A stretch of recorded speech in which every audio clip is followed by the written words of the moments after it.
orientar-se numa cidade não significa muito. No entanto, perder-se numa cidade como alguém se perde numa floresta requer instrução.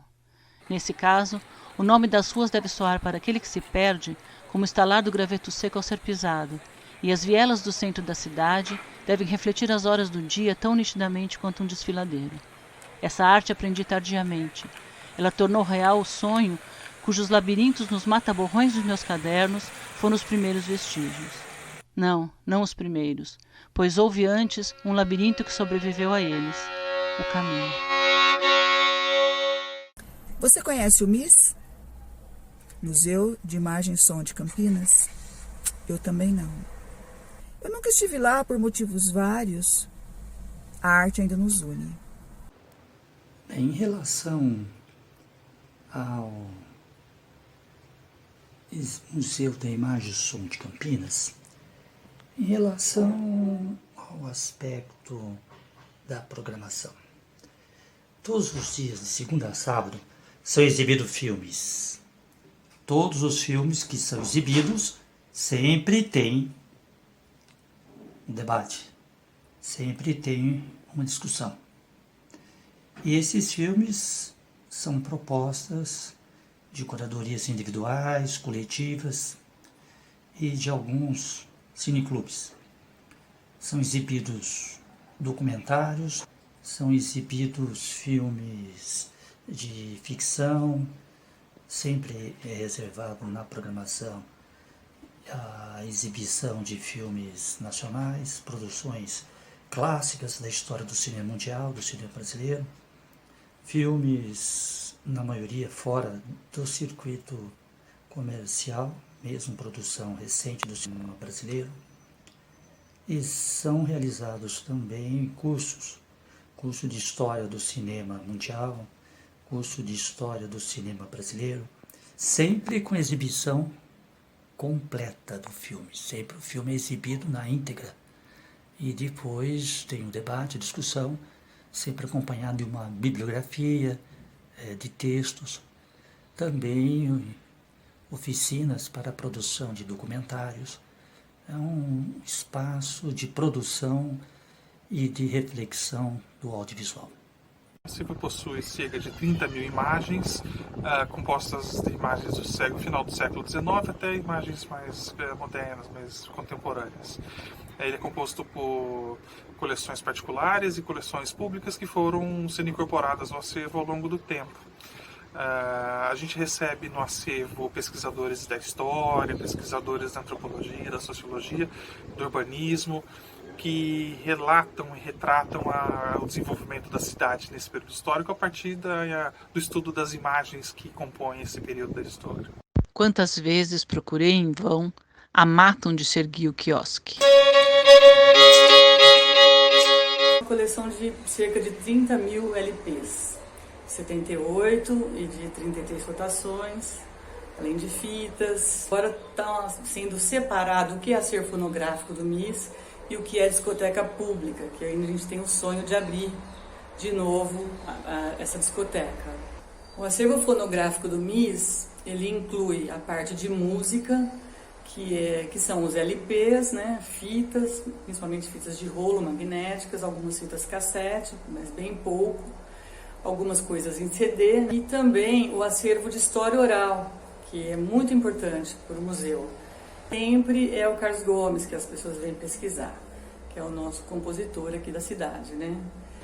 Ou samba de Campinas, alguém às vezes vem procurar, e carnaval, né? E nos ajudar, inclusive, a montar frentes de pesquisa dentro do próprio museu, que é importante. Às vezes tem uma gravação que a gente nem sonha que é tão importante assim, e aí vem o pesquisador, ele traz informações. A gente tem um material sobre as bandas de Campinas, as bandas civis, né, de Coreto, essas bandas. E temos algumas entrevistas com esses maestros, com esses músicos. Isso já está tudo em digital. No asfalto que pisava, seus passos despertavam um eco. Então são bem poucos os lugares que a gente pode chamar de casa, né? O MIS é um desses lugares. Lá você tem um espaço, lá você tem uma família. As pessoas que se encontram nos filmes, se encontram nas sessões, elas se lembram umas das outras. Aquele é um lugar de cumplicidade, é um lugar de cinéfilos. E é um lugar que estimula isso nas pessoas, né? Então, acaba sendo um lugar precioso dentro de Campinas. O MIS é como se fosse a minha segunda casa.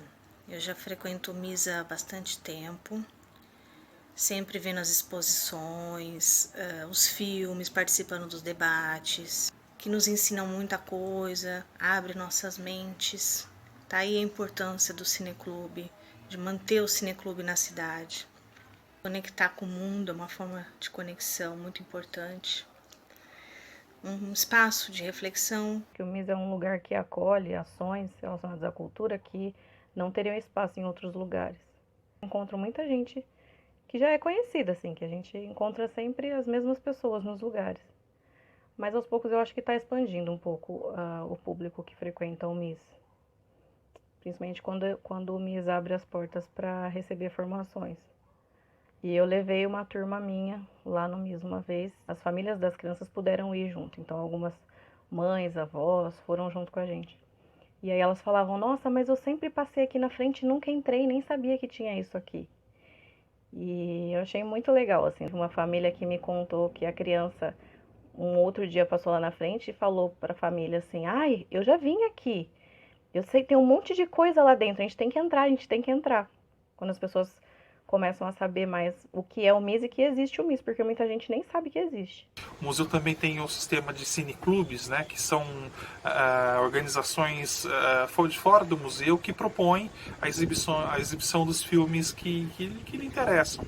Então, por exemplo, cineclubes que debatem gênero, cineclubes que debatem a questão da raça, a questão da política, a questão uma série de relações que são propostas não pelos servidores do museu, mas pelas pessoas que frequentam o museu. E aí o mais importante é que toda vez que a gente faz uma exibição, a gente faz também um debate sobre esse filme. Então a memória e a ideia de coletividade estão presentes nessa construção desse museu. E a nossa primeira experiência no MIS foi numa sessão noturna, numa sexta-feira. Depois voltei algumas vezes e desde 2017 nós iniciamos o nosso Cineclube História do Cinema, que é uma experiência riquíssima. Inclusive a gente tem a oportunidade de ver filmes que muito raros, né? Que dificilmente a gente tem acesso. A mim aprimora o olhar. A gente começa a perceber coisas que, quando a gente assiste o cinema ou o filme de uma maneira não tão reflexiva, a gente não identifica. Por exemplo, posicionamento de câmera, tonalidades de cores, formação de imagens. Esses pequenos detalhes que compõem a arte, a gente não consegue identificar se não for de uma maneira mais reflexiva. A gente começa a descobrir esses detalhes e isto faz com que a gente, ao assistir um filme, tenha um olhar muito mais perspicaz para a arte. Experiência muito enriquecedora sobre a arte do cinema e que vale a pena pegar a estrada toda sexta-feira e ir para Campinas para ter a nossa sessão vespertina com os nossos filmes e nossos bate-papos após o filme, os comentários, os debates. As pequenas escadas, os átrios apoiados em colunas, os frisos e as arquitraves das vivendas do Tiergarten. De história do cinema, e lá a gente criou, assim, a nossa família também, né? E a gente começou, assim, antes do início. E agora a gente já tá nos anos 60.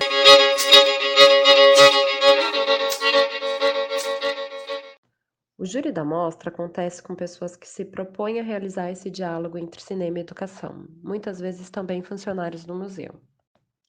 A exibição de filmes sempre foi mais ou menos em torno de 15, 20 filmes ao longo desses anos, e os estudantes e professores que realizaram e produziram estes filmes tiveram muitas vezes o primeiro contato com o museu também nessas mostras. Desde 2016, quando o programa foi instituído, Foram realizadas várias ações formativas aqui no Museu da Imagem e do Som. Em 2016 foram 3 cursos, em 2017 4, em 2018 5, em 2019 6 cursos. A minha primeira experiência no MIS foi há mais ou menos 1 ano e meio atrás. Gostei muito do prédio, gosto muito da forma em que é apresentado os filmes, principalmente dos debates que acontecem ao final de cada exibição. Para mim, particularmente, me traz mais conhecimento sobre os atores, sobre os diretores. Eu venho acompanhando há muitos anos a atividade cinematográfica do Museu da Imagem e do Som de Campinas, e uma coisa que chama muita atenção é a importante contribuição que o museu tem dado ao desenvolvimento de uma cultura cinematográfica na cidade, sobretudo pela insistência em realizar ciclos e cursos sobre a história do cinema. Outro fato importante é que a programação é feita pelos próprios frequentadores, caracterizando aí um sistema muito interessante de autogestão na atividade cinematográfica.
Thank you.